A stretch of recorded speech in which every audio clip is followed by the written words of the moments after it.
Next topic है अपना सहायक ग्रंथियाँ। ठीक है, तो हम जो पाचन तंत्र में बात कर रहे थे, तो पाचन तंत्र में अपने क्या क्या था, एक तो आहार नाल थी और आहार नाल के साथ में क्या था, सहायक ग्रंथियाँ।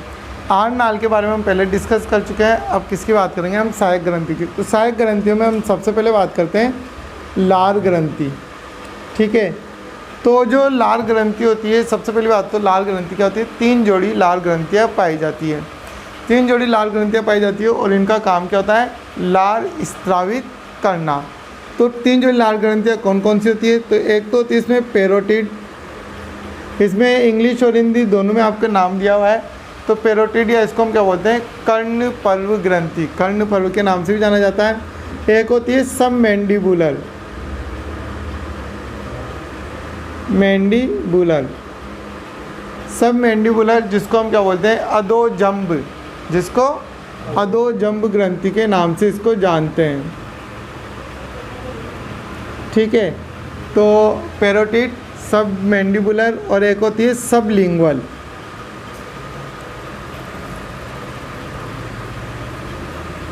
पेरोटिड, सबमैंडिबुलर और एक होती है सबलिंगुअल। ये कहाँ पर होती है, अपनी जीभ के नीचे, टंग के नीचे, जीभ के नीचे जो स्पेस, जो छिद्र पाए जाते हैं, वो कौन सी ग्रंथि होती है, सबलिंगुअल ग्रंथि। तो लार ग्रंथियाँ क्या होती है, 3 जोड़ी होती है, एक तो पेरोटिड, सबमैंडिबुलर और एक सबलिंगुअल।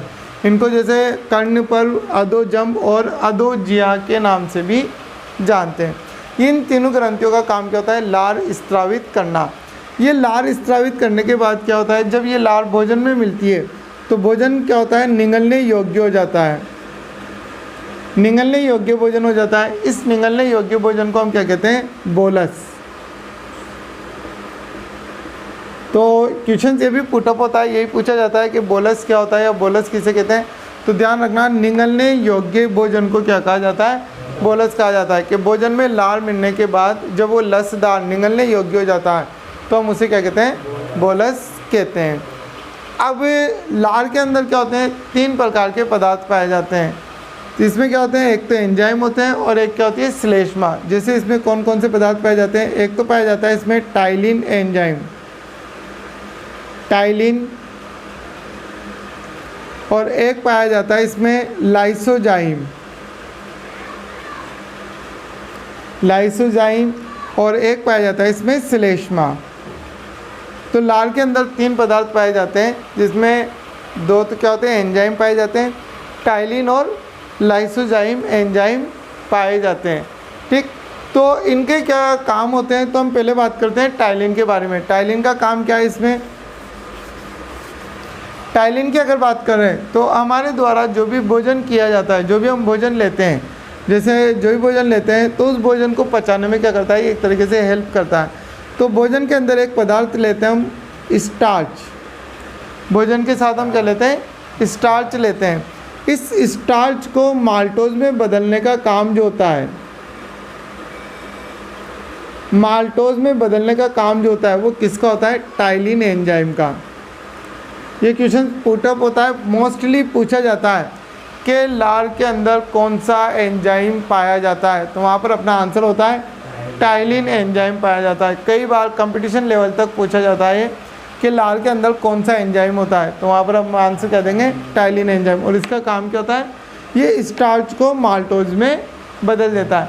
ये क्वेश्चन इस प्रकार भी पुटअप हो सकता है, आपको यहाँ पर क्या दिया है, इस तरीके से दे दिया जाएगा और यहाँ पर लिख दिया जाएगा एक्स, और आपसे पूछा जाएगा पदार्थ एक्स का नाम बताइए। तो वहाँ पर हम पदार्थ एक्स का नाम क्या बताएंगे, टाइलिन। ठीक है, नेक्स्ट बात करते हैं हम लाइसोजाइम, कि लाइसोजाइम का काम क्या होता है। तो लाइसोजाइम क्या होता है कि जब हम भोजन करते हैं तो भोजन के साथ क्या होते हैं, बहुत सारे सूक्ष्म जीव हमारे शरीर में एंटर होते हैं। तो उन जीवाणुओं के संक्रमण को रोकने का काम किसका होता है, लाइसोजाइम का। कि भोजन में उपस्थित जीवाणुओं के संक्रमण को कौन रोकता है, लाइसोजाइम। और लास्ट एक है श्लेष्मा। श्लेष्मा क्या होती है, जिसको हम म्यूकस बोलते हैं या श्लेष्मा बोलते हैं। ये क्या करती है, भोजन को चिकनाहट प्रदान करती है ताकि भोजन इजीली क्या हो जाए, आगे की ओर गति कर सके। तो टाइलिन तो क्या करता है, स्टार्च को माल्टोज में बदलता है, लाइसोजाइम जीवाणुओं के संक्रमण को रोकता है, और श्लेष्मा क्या करता है कि भोजन को चिकनाहट प्रदान करता है ताकि भोजन इजीली आगे खिसकता जाए। तो ये था आपके लार के बारे में। नेक्स्ट ग्रंथि की हम बात करते हैं यकृत। नेक्स्ट ग्रंथि कौन सी अपनी? यकृत, जो भी अपने पाचन तंत्र में क्या होती है, एक सहायक ग्रंथि के रूप में होती है। यकृत की सबसे पहली बात तो ये कि ये एक महत्वपूर्ण और सबसे बड़ी ग्रंथि होती है। ये क्वेश्चन पुटअप होता है कि शरीर की सबसे बड़ी ग्रंथि कौन सी है, तो हम कहेंगे यकृत। और यदि ये पूछा जाए कि शरीर की सबसे बड़ी अंतःस्रावी ग्रंथि कौन सी है, तो फिर अपना आंसर क्या रहेगा? थायराइड। यकृत के दूसरी चीज़, यकृत की क्या होता है, जब इसको हम सामने से देखते हैं तो सामने से देखने पर ये क्या होती है, दो भागों में बटी होती है। यकृत को जब सामने से देखा जाता है तो ये क्या होती है, दो भागों में बटी होती है, दायां भाग और बाएं भाग में ये बटी होती है। और इसके अंदर छोटी छोटी बहुत सारी क्या होती है, पालिकाएं पाई जाती है। बहुत सारी इसमें क्या होती है, पालिकाएं, लगभग 1 लाख पालिकाएं पाई जाती है, स्पेस पाई जाती है, छोटी छोटी धाराएं, जिनको हम क्या बोलते हैं, यकृत पालिकाएं बोलते हैं।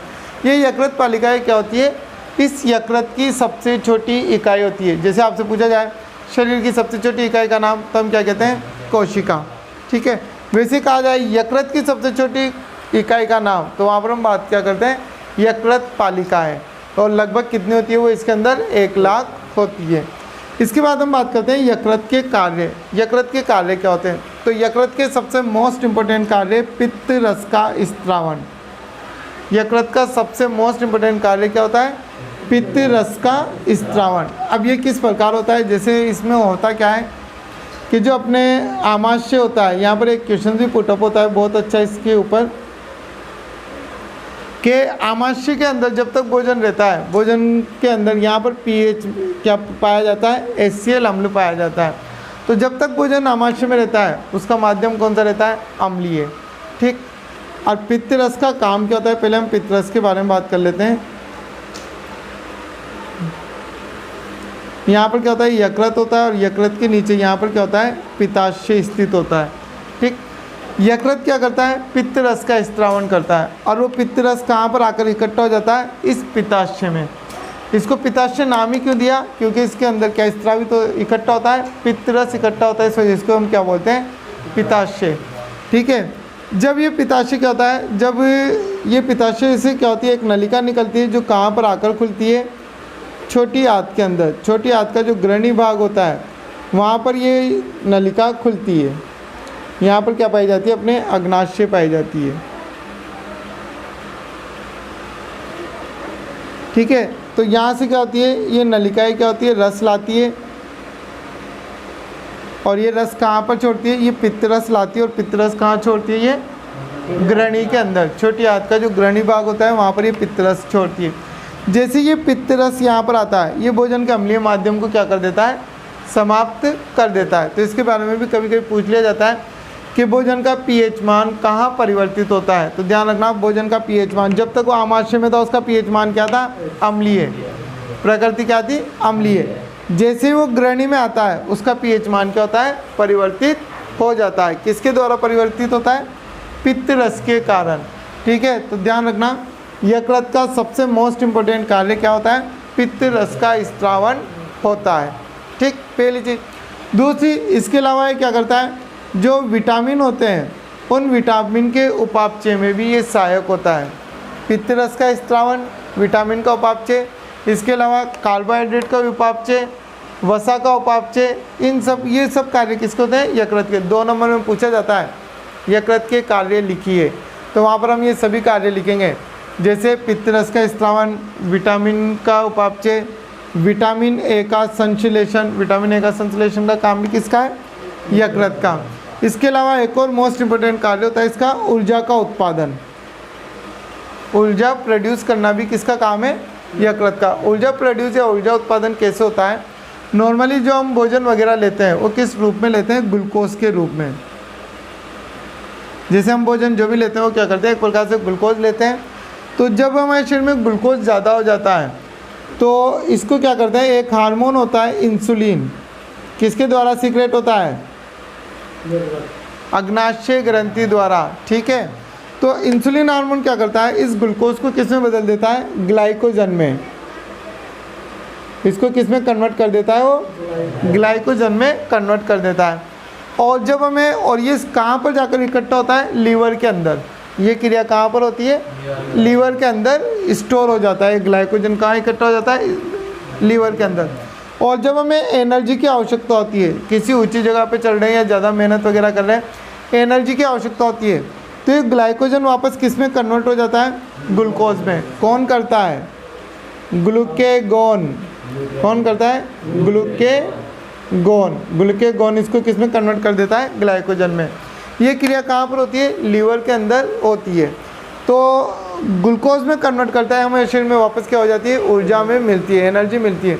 तो ऊर्जा का उत्पादन भी कहाँ पर होता है, यकृत के अंदर। तो पूछा जाता है कि यकृत के कार्य, तो विटामिन ए का संश्लेषण, विटामिन का उपापचय, कार्बोहाइड्रेट का उपापचय, इसके अलावा वसा का उपापचय, प्रोटीन का उपापचय, ये सब क्रिया कार्य किसके होते हैं, यकृत के होते हैं। ठीक है, तो ये था। और एक लास्ट, ऊर्जा का उत्पादन। इसमें ध्यान रखना सबसे मोस्ट इम्पोर्टेंट है, पित्त रस का स्त्रावण किसके द्वारा किया जाता है, तो अपना आंसर रहेगा यकृत के द्वारा किया जाता है। ठीक, नेक्स्ट तीसरी ग्रंथि अपने अग्नाशय। अग्नाशय जो ग्रंथि होती है, अग्नाशय जो ग्रंथि होती है वो क्या होती है, सबसे पहली बात तो पाई कहाँ जाती है, तो अपने जो आमाशय का जो पार्ट होता है ग्रहणी का, इस ग्रहणी भाग में जो ग्रंथि होती है वो क्या होती है, अग्नाशय ग्रंथि होती है। सबसे पहली बात तो अग्नाशय ग्रंथि कहाँ पाई जाती है, अपने ग्रहणी के युवाकृति वाले भाग में या आमाशय के लगभग पीछे की तरफ होती है। दूसरी खास बात कि अग्नाशय एक ऐसी ग्रंथि है जो क्या कहलाती है, मिश्रित ग्रंथि। ये क्या होती है, हमारे शरीर की मिश्रित ग्रंथि होती है। मिश्रित ग्रंथि क्यों कहते हैं इसे, क्योंकि ये हार्मोन भी स्त्रावित करती है और एंजाइम भी स्त्रावित करती है। हार्मोन तो इसके हमने पढ़ चुके हैं, अग्नाशय ग्रंथि द्वारा कौन सा हार्मोन स्त्रावित होते हैं, इंसुलिन और ग्लूकेगॉन। ठीक है, तो मिश्रित ग्रंथि हार्मोन स्त्रावित करती है, ये इंसुलिन और ग्लूकेगॉन। और एंजाइम की बात करें तो एंजाइम स्त्रावित करती है ये ट्रिप्सिन। ठीक है, कौन से, ट्रिप्सिन एंजाइम ये स्त्रावित करती है। और इस ग्रंथि की जो लंबाई होती है लगभग ये 5 से 8 सेंटीमीटर की ग्रंथि होती है। तो ये था आपके अपने पाचन तंत्र में सहायक ग्रंथियाँ कौन कौन सी होती है।